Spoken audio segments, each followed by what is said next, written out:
आखिर कैसे ये खेती करने वाले किसान हथियार उठाने पे मजबूर हो गए। दरअसल ये बात है उस टाइम की जब इंडिया में जमींदारी सिस्टम हुआ करता था। मोस्ट ऑफ द लैंड पे जमींदारों ने कब्जा करके बैठे थे और कुछ गिने चुने किसान के पास ही अपना खुद का जमीन हुआ करता था और 90% किसान उन जमींदारों से जमीन लीज पर लेके खेती किया करते थे, जिस वजह से उपजे हुए 90% अनाज उन जमींदारों को देना पड़ता था, जिस वजह से कई किसान भूखे रह जाते थे। इस बात को देखते हुए 1967 में वेस्ट बंगाल के नक्सलबाड़ी गांव के किसान बगावत पे उतर आए। उन्होंने खुद का कम्युनिस्ट पार्टी बनाया और उन जमींदारों को मार के अनाज लूटने लग गए। ये लोग चाइनीज लीडर माओ जेडोंग से इंस्पायर हुए थे, इस वजह से इन्हें माओवादी और नक्सलवादी भी कहने लग गए। इसी चीज को देखते हुए यूपी, बिहार और आंध्र प्रदेश के ट्राइबल कम्युनिटी और किसान भी इस संगठन से जुड़ने लग गए और देखते ही देखते इन लोगों ने पूरे देश के 50% जगहों में खुद का पैरेलल गवर्नमेंट इस्टेब्लिश कर दिया था। ये इंडियन गवर्नमेंट के आंखों के सामने होते हुए भी कोई इनका कुछ नहीं बिगाड़ पा रहा था और 2010 तक आते आते ये अपने पीक पर पहुंच चुके थे,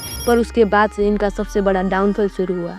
इनके टॉप लीडर्स पे एलिगेशन लगना शुरू हो गए, जिस वजह से ये लोग बिखरने लगे। उस टाइम सरकार ने भी बहुत एक्शन लिए, जिस वजह से कई नक्सलवादी ने खुद सरेंडर किए और कुछ अरेस्ट हो गए। जहां 2010 तक इनका आधे देश पर कब्जा हुआ करता था, अभी प्रेजेंट तक आते आते ये लोग सिर्फ 18 डिस्ट्रिक्ट तक ही सीमित रह गए और अमित शाह ने वादा किया है 2026 तक आते आते हम इनका नामो निशान मिटा देंगे।